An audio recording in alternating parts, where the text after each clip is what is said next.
Welcome to H&HN Daily. I'm Susanna Hopsalerin, Senior Editor for Hospitals and Health Networks magazine. After the loss of several primary care providers, a critical access hospital started an advanced nurse practitioner hospital program to substantially improve operations and meet community needs. Today I'm joined by Cherise Oland, CEO, and Deborah Friend, former Chief Patient Care Officer, Rusk County Memorial Hospital from Ladysmith, Wisconsin, to discuss the Advanced Nurse Practitioner Hospitalist program. Welcome, Cherise and Deborah. Thank you.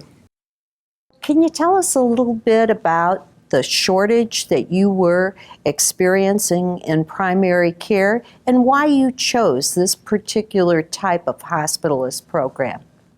Well, the shortage was caused by a number of factors, but for 28 years our community had a stable clinic that provided all the primary care for the hospital and for the community.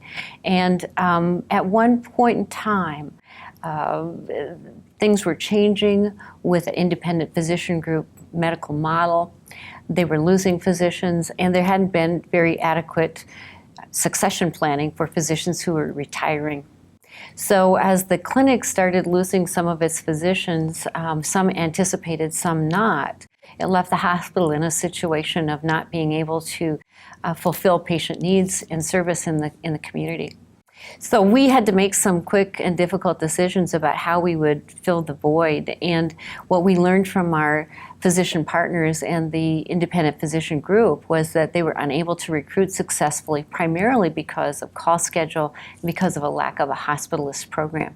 So we had other factors that were an important part of that, but at the center of it, as with any rural hospital, the backbone of your organization is providers. So it was a call to action for us to attempt to put a program together that would meet that need. And did you look at a number of different types of models, Deborah, and why did you choose this particular one? We looked at some other critical access hospital models that were being successful. One of them was in Eagle River, and they used a telemedicine approach to help with an assessment on their collaborating model when they had admissions. They had to get a waiver from the state, and that worked really well for them, and it looked like a good program to us as well.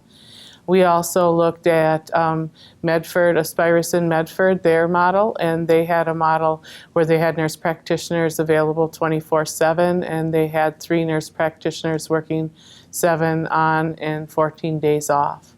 So we went on those site visits with a combination of workers in the hospital, the chief of staff, and other members of the medical staff. And after discussing the pros and cons of each, we decided to go with Medford's model. What goals did you set for this program? Well, first and foremost, we began the program all for the purposes of being able to recruit physicians to come to our community because we needed more primary care. That was right at the heart of it. But when we knew we were going to do this, we also looked at concerns about clinical quality. We wanted to make sure that by replacing physicians in our hospital setting with advanced practice nurses, who also, by the way, have a collaborating physician as backup support, that we weren't going to put patient safety at risk. So having a good, strong quality program that met quality needs was important. Retaining market share, we did not want to lose people in our community because they couldn't be served in the inpatient setting. And we were able to do that because the nurse hospitalists were present. We also found that by having a 24-hour in-house on-call schedule, if you will, there was always a hospitalist present and an emergency department physician always present. We had a nice combination of both, and that we would be transferring fewer patients out. In fact, in the beginning, we transferred a few more out because we kept some higher acuity patients than we anticipated. That's why I turn it to Debbie to talk a little bit more about that, because our acuity level increased, and we were not expecting both our swing bed and our inpatient acute care patients at acuity level to go up. I think you could address that better than I. We were able to keep more patients that had respiratory problems like COPD, and they needed assistance with the use of equipment called BiPAP. We were able to stabilize them in our organization with the nurse practitioner being there. And that helped us to keep higher acuity patients. And we also screened people for sepsis. And if they were at the beginning of being at risk for sepsis, we were able to keep them and treat them at the hospital. You've had a lot of successes with this program. Could you share some of them? Well, our patient satisfaction scores went up, like we talked about earlier. And we were able to generate more revenue for outpatient testing. A big factor was it helped us recruit physicians for our clinic.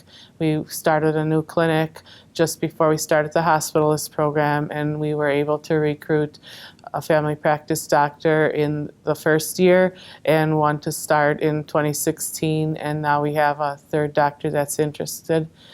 This would not be possible without the hospitalist program because the call burden was too high. We received our first quality award at the end of the year, which was nice, a national quality award. Our patient satisfaction in a few areas have really spiked up, and we're continuing to grow and develop. So the exciting part is not so much of what we achieved in 1 year getting it started, but where we can go in the future. So we have lots of great things to look forward to. Thanks for joining us today. You're welcome. Thank you for having us. It's a pleasure.